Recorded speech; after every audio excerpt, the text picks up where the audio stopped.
Hola, estamos nuevamente juntas para aprender más del Señor por medio de su palabra santa. Y muy agradecidas a Él por su Espíritu que nos hace comprender las profundas verdades de las Escrituras. Hoy meditaremos en Segunda de Reyes, capítulo 22, del verso 1 al 7, y también veremos el pasaje paralelo en Segunda de Crónicas, capítulo 34, del verso 1 al 7. El rey Amón murió asesinado, y los principales del pueblo pusieron de rey a Josías. El linaje de David permanecía en el trono, como el Señor se lo había prometido. Es increíble cómo el Señor nos dice una y otra vez que el hecho de que un padre impío puede que engendre un hijo justo, así como un padre justo puede engendrar un hijo impío, como nos lo explica el profeta Ezequiel en el capítulo 18 de su libro. Por eso, interpretar el pasaje de Éxodo 20, verso 5, porque yo soy Jehová tu Dios fuerte, celoso, que visito la maldad de los padres sobre los hijos hasta la tercera y cuarta generación de los que me aborrecen. Interpretar este pasaje como maldición generacional es un error, diciendo que el pecado del padre lo lleva el hijo hasta la cuarta generación es totalmente incorrecto, como si fuese una fatalidad. Esto no es apoyado por la Escritura, porque la relación con el Señor es individual. El alma que pecare, esa morirá, dice el profeta Ezequiel. Cada quien dará cuenta al Señor por su propio pecado y no el de otro. El hecho es que el perverso Amón engendró un hijo que hizo lo recto ante los ojos de Jehová, que anduvo en los caminos de David y no se apartó a derecha ni a izquierda. Josías, cuando tuvo 16 años, dice la Escritura, que comenzó a buscar a Jehová. Y si sacamos las cuentas a esta misma edad, fue padre de Joacás. Siendo aún un muchacho, respondió al llamado eficaz del Señor. Aunque leemos que fue Josías quien comenzó a buscar al Señor, en realidad fue Dios quien estaba despertando su espíritu, porque debemos entender una verdad ciertísima. No hay justo ni aun uno, no hay quien entienda, no hay quien busque a Dios. Esto está escrito en Romanos capítulo 3, verso 10 al 11. Porque si dependiera de nosotras, jamás nos acercaríamos al Señor, pues hemos sido vendidas al pecado en condición de esclavas, de tal manera que el Señor tuvo que pagar un precio por ti y por mí para llevarnos consigo, habiendo pagado el precio de nuestra libertad con su sangre. El Señor a sus escogidos puede llamar desde una tierna edad, pero nosotros podemos resistirnos hasta que Él con su gracia irresistible nos atrae hacia sí. Entonces, prestamos atención a su llamado y solo allí es posible buscar a Dios, así como Josías comenzó a buscar al Señor a su corta edad. Qué maravilloso responder a esa gracia tempranamente para evitar que el pecado siga destruyendo la vida. Pero tampoco podemos entristecernos si nos hemos venido resistiendo por mucho y hemos respondido a un llamado supuestamente para nosotros tardíamente, cuando el pecado ha hecho estragos en el corazón. No podemos ponernos tristes porque Él nos hace nuevas criaturas y todas las cosas viejas pasaron. El Señor es todopoderoso para restaurar lo que dañó el pecado y empezar una nueva vida en Él. Bendita gracia de nuestro Señor. Luego de 4 años, cuando Josías tenía 20, al haber entendido que solo hay un Dios y que demanda santidad, seguramente con la ayuda de los profetas, Jeremías, por ejemplo, pudo haberle guiado, o también otros profetas como Sofonías que estaban en su tiempo. Josías tomó la decisión de limpiar a Judá. ¿Limpiar de qué? De la idolatría que estaba presente y extendiéndose en todo el pueblo. Los reinados de Manasés y Amón, en total unos 57 años, llevaron a la decadencia espiritual y moral a todo Judá. Y aunque en el corto tiempo de sus días de conversión de Manasés se esforzó en limpiar la nación, su hijo Amón se esforzó en reponer todo lo que su padre había desechado. El pueblo se acomodaba a lo que viniera, sus corazones ya estaban contaminados. ¿Qué hizo Josías ante esta triste realidad de su pueblo? Es interesante los verbos que usa la palabra para describir cómo limpió el territorio del pueblo de Dios. Dice en el versículo 4, derribó, hizo pedazos, desmenuzó. Y el versículo 7 dice, quebró, destruyó. Eso significa que debemos entender que la idolatría debe ser eliminada por completo. No puede quedar nada que sea una ocasión para que los demás tropiecen y caigan en pecado contra el Señor. Entonces podemos decir, ya entendí, tengo que deshacerme de todos los ídolos, imágenes que tengo en mi casa, porque esto será tropiezo a mi familia.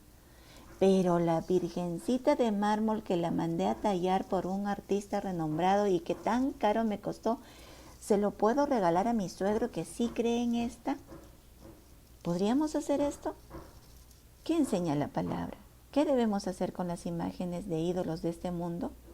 ¿Acaso no estamos entendiendo las Escrituras? De lo contrario, si no destruimos todo aquello que puede ocasionar que otro siga haciendo lo que es contrario a las Escrituras, en idolatría, en reverencia a imágenes, estaríamos quebrantando el primer y segundo mandamiento. ¿Qué dice la palabra del Señor? No tendrás dioses ajenos delante de mí. No te harás imagen ni ninguna semejanza de lo que está arriba en el cielo, ni abajo en la tierra, ni en las aguas debajo de la tierra. No te inclinarás a ellas, ni las honrarás. Ahora, alguna de nosotros podemos decir, yo estoy tranquila porque no tengo ninguna de esas cosas en mi casa. ¿Podemos creer que ya no podemos caer en la idolatría? De ninguna manera, porque somos expertas en crear dioses de cualquier cosa. Ídolo es todo aquello que no te deja honrar al Señor como es debido, como Él lo demanda. Ídolo es todo aquello que amas más que a Dios. Ídolo es todo lo que le roba la gloria al Señor. Ídolo es todo aquello que te impide obedecer al Señor. Es todo aquello que justificas para no someterte a la palabra de Dios. Bueno, tenemos que derribar, destruir, desmenuzar los altares que hayamos edificado en nuestros corazones, al punto que no quede nada que ofenda a nuestro Dios. El rey Josías, cuando acabó de recorrer las ciudades para limpiar Judá, volvió a Jerusalén y mandó a reparar el templo, como nos narra el texto de Reyes, la casa donde se invocaba el nombre santo de Jehová. Cuando nos hemos detenido a analizar la vida de los reyes temerosos de Dios, hay algo en lo que todos estos coinciden, y es que ponen empeño en hermosear el templo. Y si nos ponemos a ver un poco más este tema, vemos que los reyes impíos más bien se ocuparon en destruir o descuidar el templo del Señor.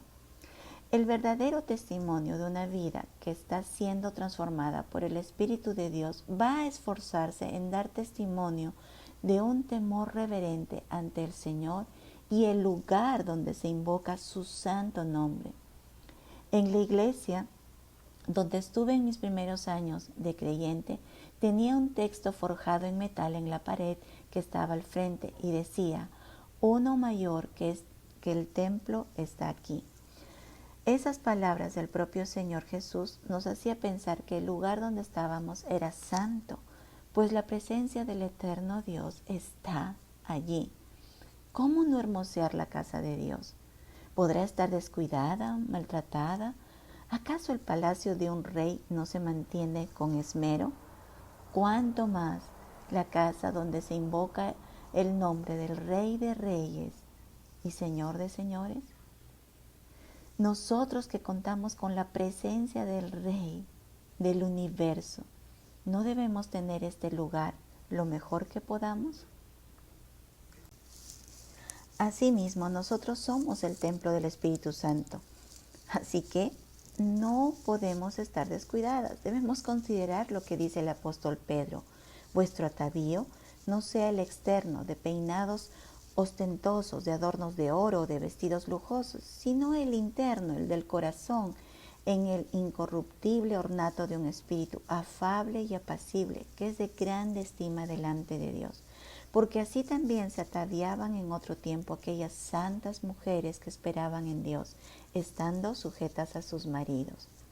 Pedro no quiere decir que la apariencia externa no importe, todo lo contrario, dice que no podemos afanarnos por lo externo, descuidando lo interno. Dios ama la belleza, la estética, su creación es hermosa. Debemos esforzarnos por poner ornato, es decir, adorno, en el corazón, pero también es en nuestro atavío, es decir, nuestro vestido. De lo contrario, ¿qué testimonio podemos dar? Que no digan de nosotras las creyentes, las cristianas verdaderas, muy amable la señora o la joven cristiana, pero qué descuidada y desarreglada se ve. No serían de buen testimonio. Tampoco sería de buen testimonio que dijeran, muy guapa y bien arreglada la señora o joven cristiana, pero qué antipática y descortés es.